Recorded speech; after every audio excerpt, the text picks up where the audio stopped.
Hello అందరికీ. నేను స్వరాలి. 'అఖండ దీపం' 78వ భాగంతో మళ్ళీ మీ ముందుకొచ్చాను.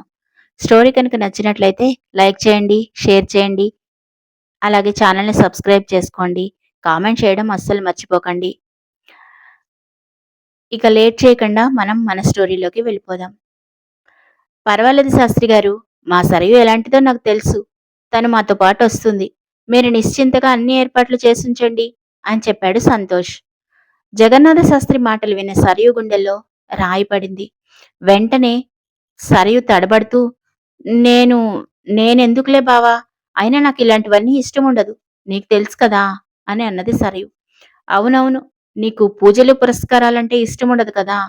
ఆ విషయాలన్నీ తర్వాత మాట్లాడుకుందాం అని సరయుతోటన్న తర్వాత జగన్నాథ శాస్త్రి వైపు తిరిగి, శాస్త్రి గారు, ఇప్పుడు ఈ పూజలు అవి ఖచ్చితంగా చేసి తీరాల్సిందేనా?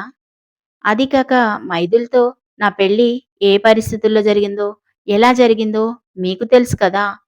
ఈ పూజలు అవి అంటే మా అమ్మకి కూడా అంతగా ఇష్టముండదు. అది ముఖ్యంగా ఈ ఊరిలో ఇలాంటివన్నీ అంటే తను చాలా ఇబ్బంది పడుతున్నట్లుగా అనిపిస్తుంది. మా అమ్మకి ఇబ్బంది కలిగించే ఏ పని నేను చెయ్యను కదా! అని అన్నాడు సంతోష్. జగన్నాథ శాస్త్రి ఒక్క క్షణం సంతోష్ వైపు, భువనేశ్వరీదేవి వైపు చూసి, మీకు నేను ఒక ముఖ్యమైన రహస్యం చెప్పాలి అనుకుంటున్నాను. అది గాయత్రీదేవి గారి గురించి. అనసూయమ్మ గారు, మీకు అభ్యంతరం లేకపోతే ఆ విషయం ఇప్పుడు చెప్పచ్చా? అని అడిగాడు జగన్నాథ శాస్త్రి. అనసూయమ్మ గారు నెమ్మదిగా తల ఊపుతూ చెప్పండి శాస్త్రి గారు అని అన్నది. గాయత్రీదేవి గారు పూర్వుల కాలం నాటి ఒక సువర్ణమయమైన జగన్మాత విగ్రహాన్ని ఈ ఇంటికి దక్షిణ దిక్కులో ప్రతిష్ఠించి నిరంతరం పూజలు చేస్తూ ఉండేది. ఆ విగ్రహం చాలా శక్తివంతమైనది మాత్రమే కాదు, చాలా విలువైనది కూడా. దానికోసం శత్రువులు దాడి చేయడానికి చాలాసార్లు ప్రయత్నం చేసి విఫలమయ్యారు. నిజానికి ఆ విగ్రహం సామాన్యులకు ఎవరికీ దక్కదు. కానీ దానిని దక్కించుకోవడానికి చాలా దుష్ట శక్తులు ప్రయత్నం చేస్తున్నాయి. ప్రస్తుతానికి ఇంతవరకు మాత్రమే చెప్పగలను. తర్వాత ఏం జరుగుతుందో, ఏం జరగాలని రాసిపెట్టి ఉందో నాకు కూడా తెలియదు. ఇప్పుడు మైథిలి కడుపుతోటుంది. ఆమె చేత జరిపించాల్సిన పూజలు కొన్ని ఉన్నాయి. మరొక నెల గడిస్తే ఆమె దేవుడి కార్యక్రమాల్లో పాలు పంచుకోవడానికి వీలుండదు. కాబట్టి ఇప్పుడే ఆ క్రతువును జరిపించాలి అని నిశ్చయించాను అని చెప్పాడు జగన్నాథ శాస్త్రి. జగన్నాథ శాస్త్రి చెప్పిన మాటలు విన్న భువనేశ్వరి, సరయు ఇద్దరూ ఒక్కసారిగా ఆశ్చర్యపోయారు. మొదట భువనేశ్వరీదేవి తేరుకొని, అంటే ఆ విగ్రహం ఖరీదు ఎంత ఉంటుందంటారు? ఇప్పుడు ఆ విగ్రహం ఇంకా అక్కడే ఉందా? అని ఆశ్చర్యంగా అడిగింది భువనేశ్వరీదేవి. ఆ విగ్రహానికి ఖరీదు ఇంత అని కట్టలేము భువనేశ్వరీదేవి గారు. ఎందుకంటే అది రకరకాలైనటువంటి వజ్ర వైఢూర్యాలతో, స్వచ్ఛమైన బంగారంతో చేయబడిన విగ్రహం. నిజానికి అది ఎవరో తయారు చేసిన విగ్రహం కాదు. స్వయంభువుగా అమ్మవారే వెలిసింది. ఆ విగ్రహ రహస్యం తెలిసిన ఒకే ఒక వ్యక్తి గాయత్రీదేవి. ఆ గాయత్రీదేవి మళ్ళీ అని అంటూ ఏదో చెప్పబోతున్నంతలోనే అతనిని ఆపేశాడు సంతోష్. శాస్త్రి గారు, మనకి తెలియని విషయాల గురించి ఇంతకంటే ఎక్కువగా మాట్లాడుకోవడం మంచిది కాదు కదా! అందులోనూ ఆ ప్రదేశానికి వెళ్ళిన వాళ్ళెవరూ తిరిగి రావడం లేదని, చనిపోతున్నారని కూడా చెప్పారు కదా! మరి ఇక దాని గురించి మాట్లాడుకోవడం అనవసరం కదా! ముందు పూజ ఎలా జరిపించాలో వాట్ల సంగతి చెప్పండి అని టాపిక్ డైవర్ట్ చేశాడు సంతోష్. సంతోష్ అలా చెప్పినప్పుడే జగన్నాథ శాస్త్రి గారికి కూడా సడెన్‌గా తెలివి వచ్చింది. కొంచెం ఆలస్యమై ఉంటే గనక నోరు జారేవాడిని అని ఒక్కసారి భయపడిపోయాడు జగన్నాథ శాస్త్రి. ఎందుకంటే ఒకవేళ మైథిలి గాయత్రీదేవికి మైథిలికి గాయత్రీదేవి మళ్ళీ పుడుతుంది అని తెలిస్తే భువనేశ్వరీదేవి ఎంతకైనా తెగిస్తుంది. అందుకే జగన్నాథ శాస్త్రికి కొంచెం భయంగా అనిపించింది. ఈ పూజ సక్రమంగా, నిర్విఘ్నంగా ఏ ఆటంకాలు లేకుండా జరిగితే పర్వాలేదు. లేకపోతే ఏం జరుగుతుందో ఊహించడానికి వాళ్ళకి కూడా చాలా భయంగా ఉంది. జగన్నాథ శాస్త్రి తమ దగ్గర ఏదో దాస్తున్నాడు అన్న విషయం భువనేశ్వరీదేవి గ్రహించింది. తనిప్పుడు అడిగినా ఆ విషయాన్ని జగన్నాథ శాస్త్రి చెప్పడు. అందుకే అసలు ఆ విగ్రహం వెనక కథ ఏంటో తనే తెలుసుకోవాలి అని అనుకుంది భువనేశ్వరీదేవి. జరగబోయే పరిణామాల గురించి ఆ క్షణం ఆమె ఏమీ ఆలోచించలేదు. శాస్త్రి గారు, ఒకవేళ ఈ పూజ నిర్విఘ్నంగా గనక జరగకపోతే ఫలితం ఎవరికంటారు? అంటే మైథిలికేమైనా అపాయం జరుగుతుందా? లేకపోతే సంతోష్‌కేమైనా అపాయం జరుగుతుందా? అని ఏమీ తెలియనట్లుగా అడిగింది భువనేశ్వరీదేవి. వాళ్ళిద్దరికీ ఏమీ జరగదు తల్లి. ఆ పూజ నిర్విఘ్నంగా జరగకుండా ఎవరైతే అడ్డుపడతారో ముందు వాళ్ళు బలవుతారు అని తెలివిగా సమాధానం చెప్పాడు జగన్నాథ శాస్త్రి. ఆ! అలా ఏమైనా అలా ఎవరు అడ్డుపడతారులెండి. అందరం పూజ సక్రమంగా జరగాలని కోరుకుంటాం కదా! అని కవర్ చేసుకోవడానికి ప్రయత్నం చేసింది భువనేశ్వరీదేవి. అవునవును భువనేశ్వరీదేవి గారు.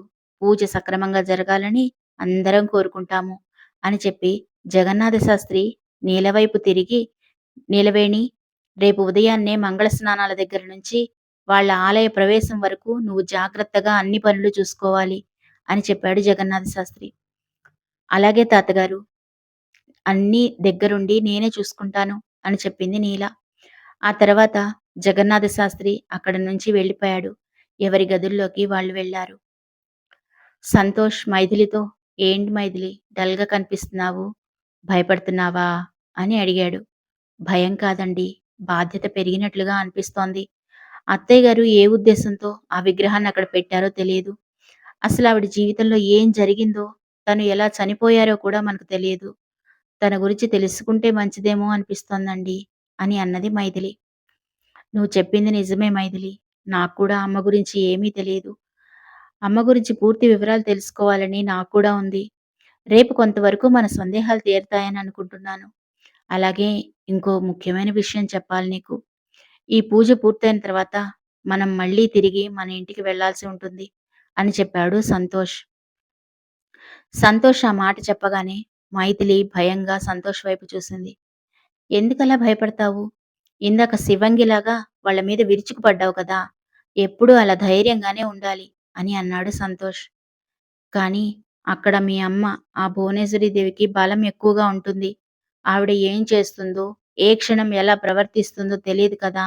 అని అన్నది మైథిలి. "అంతా బాగానే ఉంది కానీ, నువ్వు ఇంకోసారి ఆవిడని మా అమ్మ అనొద్దు. నీకన్ని వివరాలు చెప్పాను కదా! అక్కడికి వెళ్ళిన తర్వాత వాళ్ళ సంగతి కూడా తేల్చుదాము. నాన్నగారు అన్ని ఏర్పాట్లు చేస్తున్నారు. త్వరలోనే ఆయన కూడా తిరిగొస్తారు" అని ధైర్యం చెప్పాడు సంతోష్.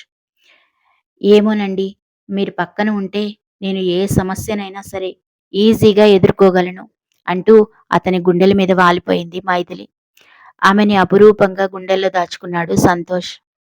కిటికీ నుంచి వాళ్ళిద్దరి అన్యోన్యతను చూస్తున్న మేఘాలు నల్లరంగు పూసుకొని ఏదో దుష్టశక్తిని మేల్కొల్పుతున్నట్లుగా అనిపించాయి.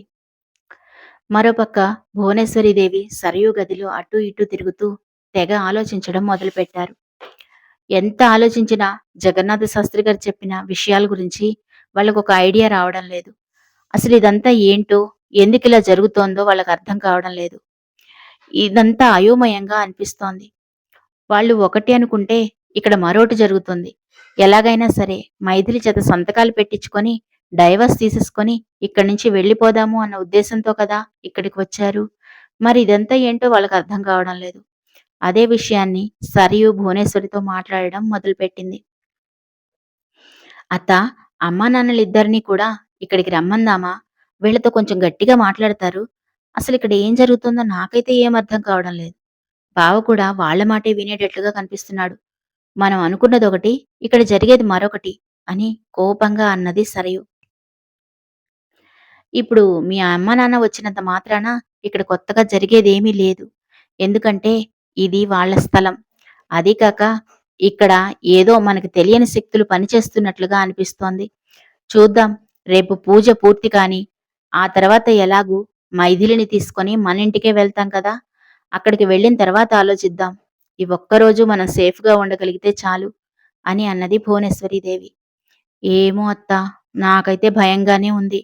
రాత్రవుతుంది అంటే ఆ భయం ఇంకా ఎక్కువవుతోంది. అనవసరంగా ఇక్కడికొచ్చి ఇరుక్కున్నామేమో అనిపిస్తోంది" అని భయపడుతూ అన్నది సరయు. "నాకు కూడా అలాగే ఉంది. కానీ తప్పదు. అసలు వీళ్ళ ప్లాన్ ఏంటో తెలుసుకోవాలి. అంటే మనం ఇక్కడే ఉండాలి" అని అన్నది భువనేశ్వరీదేవి. "అది సరే అత్తా! నాకు ఇప్పుడు ఒక డౌటొస్తోంది. వీళ్ళ వంశానికి ఏదో శాపం ఉంది అని చెప్పి కదా నువ్వు ఆ మైథిలిని బావకిచ్చి పెళ్లి చేశావు.